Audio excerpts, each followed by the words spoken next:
So we've spent the last two videos developing a lot of math, and now we're going to put that math to work in something called RSA encryption. First thing we're going to do is explore using exponents to encrypt and decrypt messages. Then we're going to figure out how we can let anyone in the world send us encrypted messages without anybody else being able to decrypt the messages except for us. We're going to use these concepts to develop RSA encryption. We'll do an example of setting up an RSA encryption system. So for all the encryption we're going to do from here on out, we're going to encode characters with some kind of number system. An example is ASCII. And then we're going to use some kind of algebraic functions to encrypt the plain text. Now we've done this before with the affine cipher. So if P is the plain text written as a number, then our ciphertext is E of P equals A times P plus B, where A and B are two types of constants, and then we take that mod 26 because we have 26 letters in our alphabet. And of course we can decrypt this as long as A and 26 are relatively prime. And then we can find the multiplicative inverse of A mod 26, call it D, and that gives us our decryption function, which is D of C equals D times C minus B mod 26. We just run all that inverse process to figure out what the decryption is. We're going to do something very similar, except now instead of using nice linear functions, we are going to use slightly more complicated power functions. And by power functions, I mean something like we could have some encryption function that is E of P equals P to the E mod n. E is some constant. So we have some constant that we're putting in the exponent of our plain text. And then still taking up mod some number n. And then for our decryption, we'd like that to be a power function as well. So crossing our fingers, we get something like D of C equals C to the D mod n, where D is some other constant number. Now we want to be able to do this, which means that we probably have to be careful about a lot of things. In particular, we're going to have to be careful about which encryption exponent E we use and which n we use that we're modding out by. And once we've found an appropriate E and N, how do we find the decryption exponent D? And then really important is how do we make it so that other people cannot break our cipher? All right, so if P is plain text, remember that we're sort of hoping that our ciphertext has the form C equals P to the E mod n. Let's see what things we have to have happen in order to be able to decrypt this message. So for our decryption process, of course, we want D of C equals C to the D to be our plain text, which means we want that C to be our, if P is our plain text, remember C is P to the E, just look at the line above, and so we're taking that to the D power. We can use our laws of exponents to rewrite that as P to the ED mod n, and of course we want that to equal to the plain text P. So when is that going to happen? Well, one way it can happen is if E times D is equal to 1, right? If E times D equals 1, then P to the ED is equal to P to the 1. Anything to the 1 power is itself, so we get the plain text P. The only bad news about that is the only numbers that have multiplied together that give you 1 and our whole numbers are when E and D are both 1, and that would be a terrible encryption.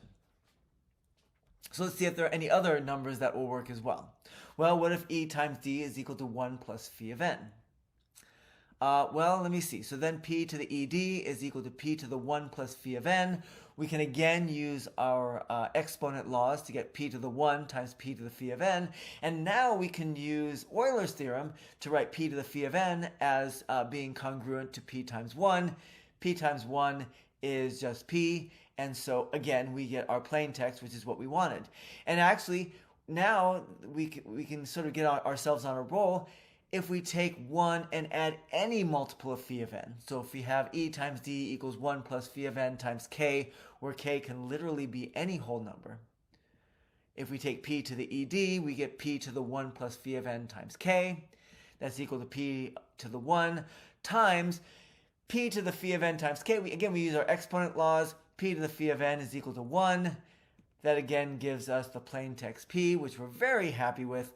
And that means that as long as we can use Euler's theorem, in other words, as long as the GCD of our plain text P and our n is equal to 1, and as long as E times D mod phi of n is equal to 1, then D of C equals C to the D is a very appropriate decryption function.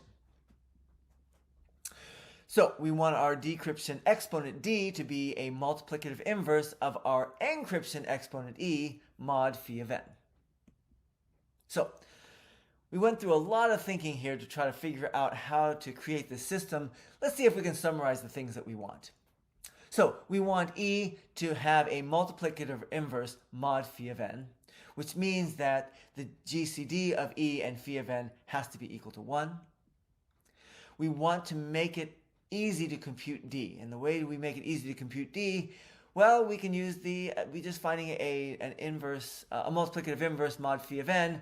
We can use things like extended Euclidean algorithm even if our n happens to be a huge number, right? Computers are pretty happy doing that sort of work. We want it to be easy for us to compute phi of n, which means that we also want it to be very hard for others to compute phi of n.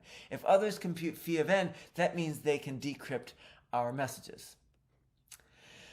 We want n to have as few factors as possible so that it does not share factors with the plain text messages. If we have a lot of factors and they happen to be smaller than the size of our plain text messages, that can make it really easy to not be able to use Euler's theorem.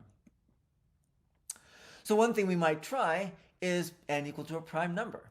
So that does have some virtues. For instance, it's easy to compute phi of n if n is a prime number. Phi of n equals n minus 1. We like that one. Yay.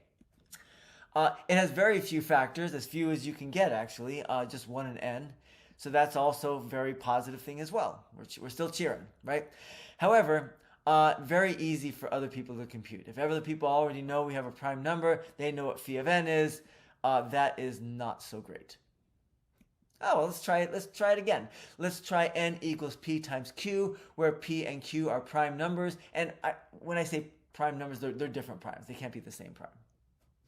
So first of all, easy to compute phi of n. Well, not quite as easy as prime numbers, but still pretty easy. You found a nice formula. This is probably the formula you found on the in-class activities. Pq minus p minus q plus 1. Looks a little bit messy. Looks a little bit nicer in factored form. You just take the two primes, subtract 1 from each one, multiply them together. Easy to compute. So that's nice for us. Very few factors, right? I think you found all the factors in one of your exercises when we were doing prime factorizations. We have 1, we have p, we have q, and we have p times q. Almost as few factors as you can get with not being prime. So that's great too. It turns out pretty hard for others to compute.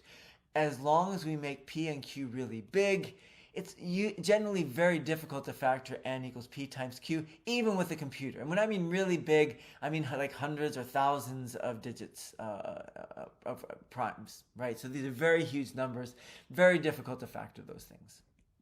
So that's great too.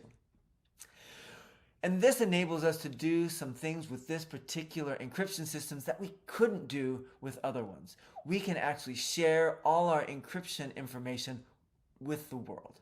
We can share our encryption exponent E and our encryption number n as well.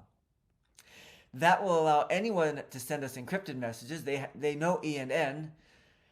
Nobody can decrypt any of our messages. They would have to be able to find phi of n, and they can't find that without factoring n, which means they cannot find D, our decryption key. If our primes happen to be a lot bigger than our plaintext messages, then all our plaintext messages will be relatively prime with n.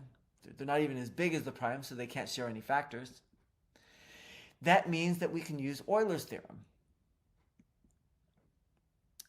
So now when we define an RSA cipher, we can do that by defining certain keys as being public. That means we share these numbers with the entire world, and other keys as being private, we keep those numbers to ourselves. So what we're going to do is determine privately two very large and distinct primes, p and q. Those are going to be private keys that we keep to ourselves. We'll share the number p times q equals n with the world. That's a public key. We compute by ourselves phi of n equals p minus 1 times q minus 1. We're the only ones who can do this because we're the only ones who know what the primes are. And then we find some positive integer e that where its GCD with phi of n is equal to 1. Again, we do not share phi of n, but we do share e with the world. We then determine the multiplicative inverse of e mod phi of n. We'll call that one d. That is a private key that we keep to ourselves.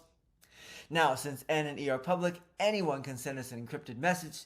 If the plain text is p, then the ciphertext they send us is p to the e mod n. Again, they know e, they know n, they can do that computation.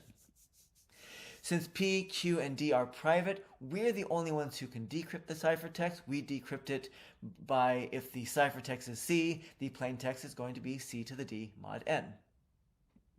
All right, so let's put together our own public and private keys with an example. We'll choose 2 primes. We're going to choose small primes just to keep the computations sane.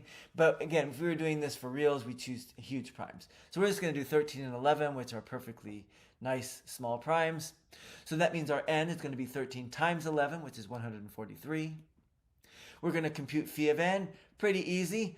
We take our primes, subtract 1 from each one, so we get 12 times 10. That's 120. I'm going to go ahead and prime factor that so we can be careful not to choose an e that shares any factors. So we just want to make sure our encryption key, our encryption exponent, doesn't have any factors of 2, 3, or 5. So I'm just going to, we just have to make sure the GCD with 120 is equal to 1. So I'll choose 11 times 7 equals 77. That's perfectly fine. 11 isn't 2, 3, or 5. Neither is 7. Now we're going to find our decryption key. Well, let me see. So we can this one we could probably figure out on our own. Or if you want, you can use the extended Euclidean algorithm. Some other methods, you'll find that our multiplicative inverse mod 120 of 77 is 53. So you just got to check that 77 times 53 is congruent to 1 mod 120. Now, once we have all that information, anyone can encrypt using the encryption function e of p equals p to the 77, mod 143, that's our n. But only we can decrypt using the function d of c equals c to the 53. Remember, 53 is our decryption exponent, mod 143. All right, so now that you have all that introduction, go ahead and work on the activities. The name of the file that you're looking for is Introduction to RSA. That's included with this video.